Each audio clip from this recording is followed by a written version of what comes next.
प्यारे बच्चों, problem number 48 को देखो। प्रॉब्लम 48 आपसे क्या कह रही है? हमसे कह रहा है जो कोर होती है ट्रांसफॉर्मर की, वो ऐसे मटेरियल की बनाई जाती है जिसका हिस्टेरिसिस लूप जो होता है वो पतला होता है। पतला हिस्टेरिसिस लूप, पतला हिस्टेरिसिस लूप इस चीज़ को बताता है कि जो लॉसेस हो रहे हैं वो बहुत ही कम हो रहे हैं। तो हम एक ऐसा मटेरियल चूज़ करते हैं जिसका हिस्टेरिसिस लूप कम हो। तो हमसे पूछ रहा है कि ऐसा क्यों किया जाता है। आपको पहली बात तो हिस्टेरिसिस लूप के बारे में पता होना चाहिए। आपने देखा होगा कुछ इस तरह के कर्व्स होते हैं जो कि हिस्टेरिसिस लूप कहलाते हैं, इस तरह के कर्व। तो हम चाहते हैं कि इस तरह का जो कर्व होना चाहिए वो पतले से पतला होना चाहिए। और पतले से पतला जो कर्व होता है, अगर आपने इसके बारे में पढ़ रखा हो, स्टील का कर्व, सॉफ्ट आयरन का कर्व, तो सॉफ्ट आयरन का जो कर्व होता है वो पतला होता है। कैसा होता है? पतला होता है।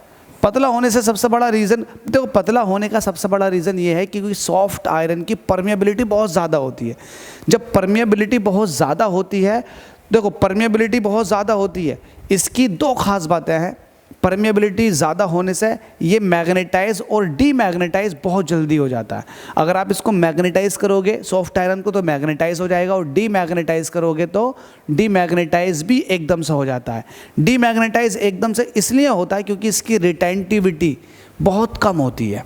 कोएर्सिविटी ज़्यादा होती है लेकिन रिटेंटिविटी कम होती है, इसलिए ये मैग्नेटाइज भी हो जाता है और डीमैग्नेटाइज भी हो जाता है।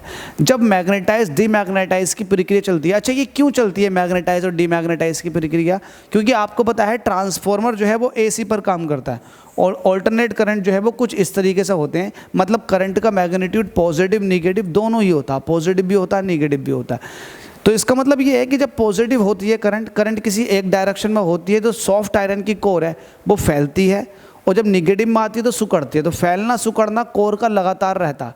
कोर जब फैलती और सिकुड़ती है तो लेंथ में इंक्रीमेंट डिक्रीमेंट आता। इसी को हम कहते हैं मैग्नेटाइज डीमैग्नेटाइज। मैग्नेटाइज भी होती है, मैग्नेटाइज की वजह से भी ऐसा होता है। तो लेंथ का बढ़ना घटना आपको घुन इस तरीके से आवाज़ की फॉर्म में सुनाई देता।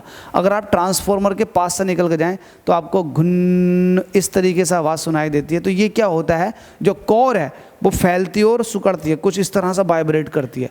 हम ये चाहते हैं कि एक ऐसा मटेरियल लिया जाए जो बहुत कम बड़े और बहुत कम सिकुड़े, क्योंकि जितने ज़्यादा वाइब्रेशंस होंगे उतना ज़्यादा ट्रांसफॉर्मर के अंदर लॉस होता है। तो हम यही कोशिश करते हैं कि काश हमें कोई ऐसा मटेरियल मिल जाए जो कम बड़े और कम सिकुड़े, मतलब लॉसेस कम हो। तो वो होता है सॉफ्ट आयरन। सॉफ्ट आयरन की परमिएबिलिटी बहुत ज़्यादा होती है, इसकी रिटेंटिविटी की बात कर रहा हूँ, रिटेंटिविटी बहुत कम होती है, रिटेंट नहीं करता मैग्नेटिक फील्ड इसके अंदर बहुत टाइम तक। तो ये मैग्नेटाइज और डीमैग्नेटाइज बहुत इजीली हो जाता है।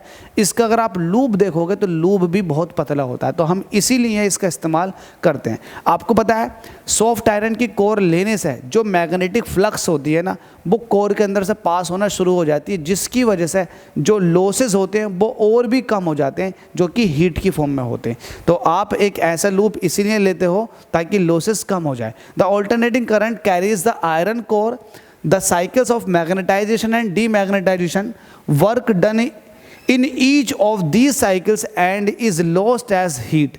This is called the hysteresis loss, which can be reduced by using core material having the narrow hysteresis loop. इन्होंने तो ज़्यादा डिटेल नहीं बताई लेकिन मैंने आपको इसका ऑपरेशन करके दिखा दिया। Thank you.